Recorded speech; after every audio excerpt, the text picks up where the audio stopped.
Cal Mercer stepped out of his workshop and into the blazing light of Epsilon Outpost's twin suns. He squinted against the glare, wiping his hands on a rag already stained with coolant and engine grease. His workshop, nestled between a half-empty refueling station and a vendor selling parts salvaged from ancient wrecks, wasn't much to look at.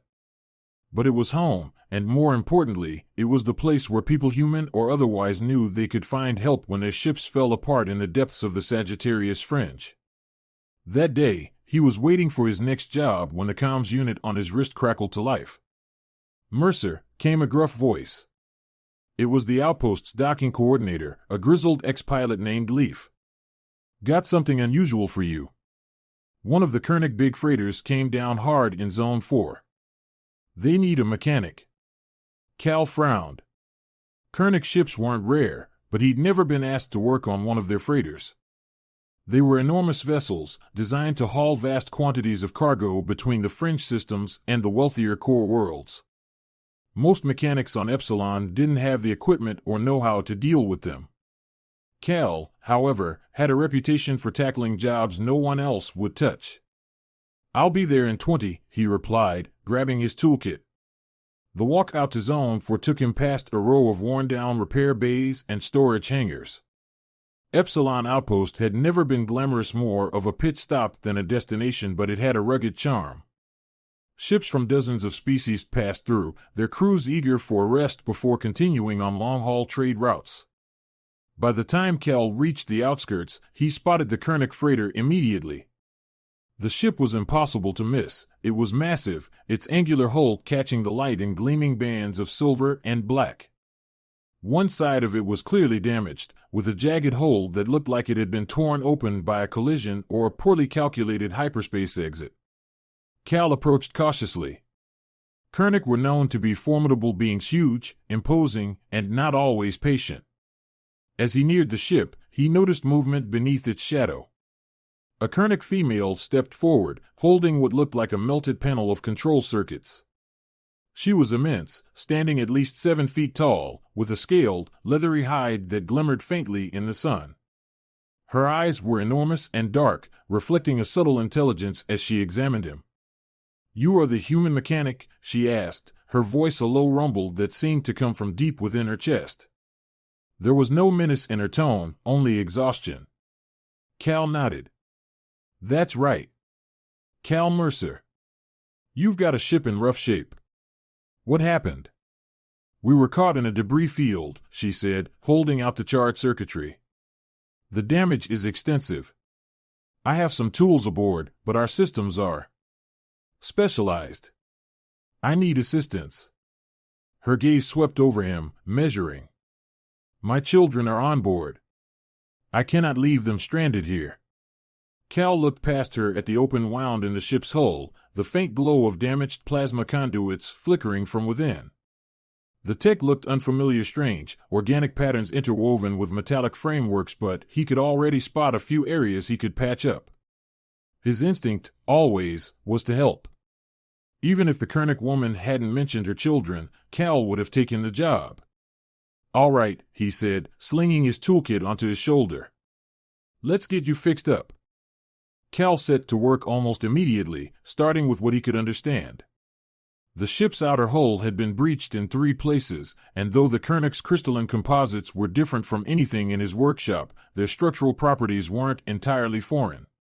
He scanned the damage, checking for lingering radiation or plasma residue. Once the area was stable, he began sealing the breaches, using a blend of local alloys and specialized welding tools. The trickiest part, though, wasn't the hull. It was everything inside. The Koenig ship's internal systems were a fusion of technology and biology. Cal traced bioluminescent cables that pulsed like living veins, connecting organic nodes that hummed with what he could only describe as a heartbeat. It was as if the ship itself was alive. Not sentient, necessarily, but reactive, constantly adjusting and recalibrating in response to his touch. His first attempt to repair the life support matrix was a disaster. The moment he linked a standard human diagnostic interface to the ship's core systems, the entire section shut down. The lights dimmed, a faint warning tone echoed through the ship, and a heavy hatch slammed shut just behind him. Cal found himself sealed in the maintenance bay with no clear way out. Mlara appeared through a nearby bulkhead, her tall, imposing form filling the narrow corridor. Her head tilted slightly, a gesture Cal interpreted as mild concern. "What have you done?" she asked, her voice resonating like a slow drumbeat. "I tried to run a diagnostic," Cal replied, hands raised. "Didn't realize your systems were so sensitive." She tapped a glowing note on the wall with one of her clawed fingers. The hatch groaned open, the lights flickered back to full brightness, and the faint warning tone faded. "Our technology does not respond well to external devices. I can guide you through the calibration process, but you must follow my instructions carefully."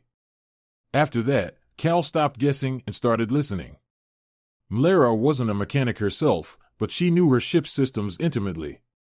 She explained how the biowires needed to be carefully aligned, how the crystal relays functioned like neural synapses, and how the energy flow needed to be perfectly balanced before the repairs could hold. Though her explanations were sometimes hard to follow, relying on terms and concepts foreign to human engineering, Cal found himself adjusting to her perspective. It was like learning a new language. The days blurred into weeks. Cal spent most of his time aboard the ship, crawling through narrow service ducts and squeezing into compartments that seemed too small for a human, let alone a Kernic. Mlara's children were always nearby, curious and wide-eyed. The youngest, barely taller than Cal's waist, often tried to mimic his movements, pretending to fix the walls with their tiny, clawed hands. At first, this made Cal uneasy. He wasn't used to working under such watchful eyes, but eventually, their presence became a strange comfort. He began to joke with them, teaching them human phrases like "all set" and "good to go." The little one's attempts to mimic his accent made Mlara's deep laughter rumble through the ship. The longer he worked on the ship, the more he noticed subtle details about Mlara herself. Despite her size and imposing appearance, she handled her children with remarkable tenderness. She never raised her voice, though it would have been hard to tell if she did, given its deep timbre, and she always made sure they were well-fed and calm before stepping aside to let Cal continue his work. Her kindness extended to Cal as well.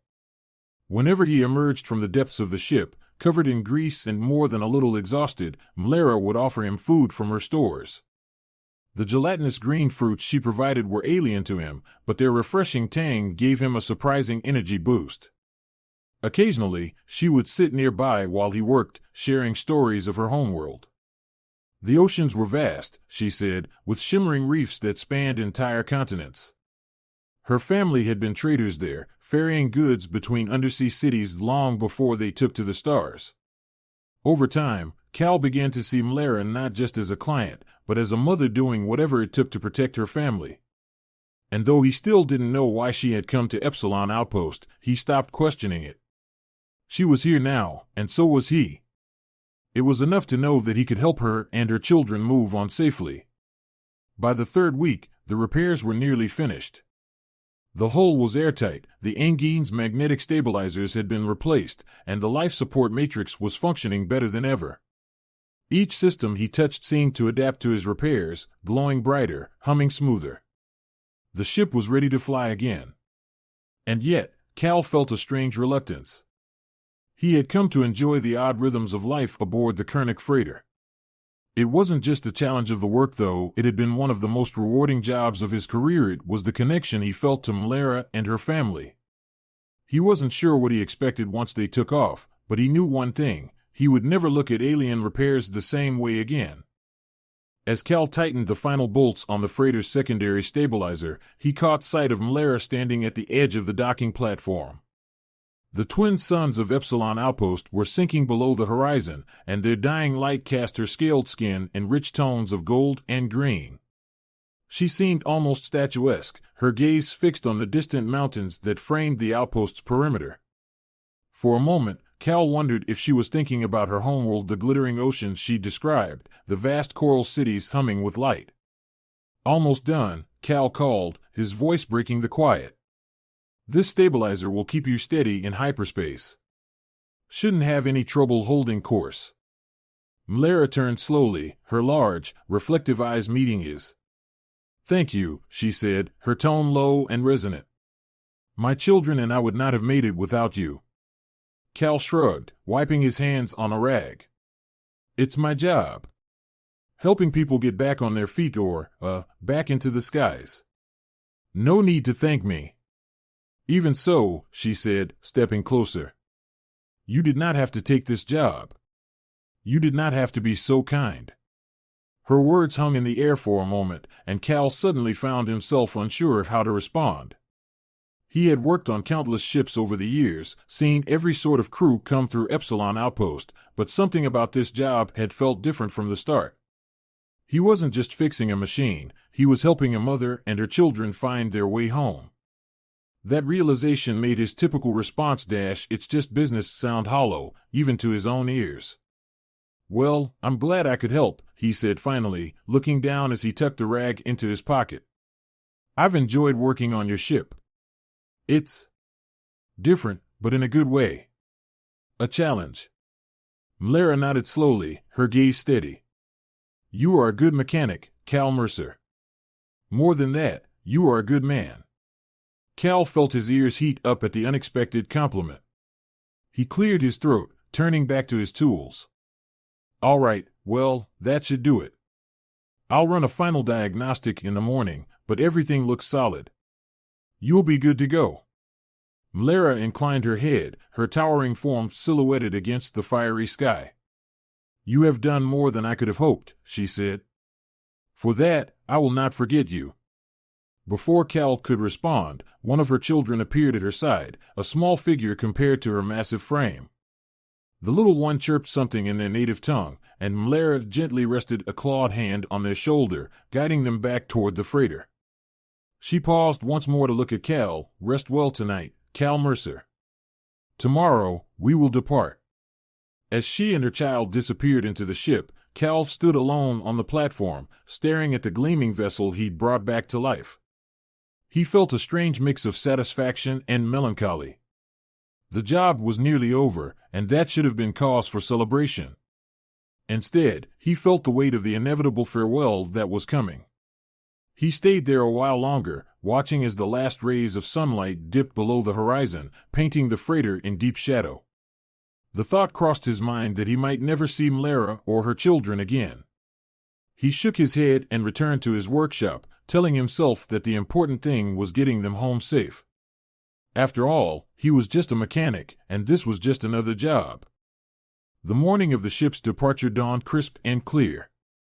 Cal had barely stepped outside his workshop when he noticed a flurry of activity down at Zone 4. Several smaller ships had landed during the night sleek, gleaming vessels that bore a distinct crest he recognized from countless shipping crates he'd handled over the years. It was the mark of the Dystopian Consortium, one of the galaxy's largest freight companies. Cal frowned, confused. The freighter he'd been repairing was impressive, sure, but he hadn't expected this kind of entourage. As he approached the docking area, the scene grew stranger. Uniformed technicians moved briskly between the Kernick freighter and the newly arrived ships, running diagnostics, unloading cargo, and taking detailed scans of the repaired hull. Cal's attention was drawn to a tall, well-dressed human woman in a sharp, silver-trimmed uniform. She was handing out orders to the technicians, her voice clipped and efficient. She looked up as Cal neared, and for a moment, she paused. Mr. Mercer, I presume, she asked, stepping forward. Yeah. That's me, Cal said, still looking past her at the activity. What's going on? I wasn't expecting this many people to show up. The woman smiled faintly. We're here to facilitate Mlara Trash's departure. She insisted her vessel remain fully operational before returning to the core systems, and from your report, it appears you've done exemplary work. Mlara Trash. The name sounded oddly familiar. Cal glanced back at the freighter, where Mlara herself had emerged, now wearing an elaborate robe that shimmered in the sunlight. The sight made him pause. She was still the same massive, scaled figure he'd come to know over the past weeks, but the way she carried herself was different, more formal, more commanding. Behind her, her children followed in neat, orderly steps, their wide eyes scanning the bustling scene. Mlara. Cal began, stepping closer to her as the uniformed woman stepped aside. What's all this about? I thought you were just trying to get back home. Mlara turned to him, her large, reflective eyes as calm and steady as always. I am going home, Cal Mercer. But I am also returning to my company. Your company? Cal repeated, his confusion deepening. She gestured broadly to the flurry of technicians and the sleek ships. I am the chief executive officer of the Dystopian Consortium. This freighter is part of my fleet.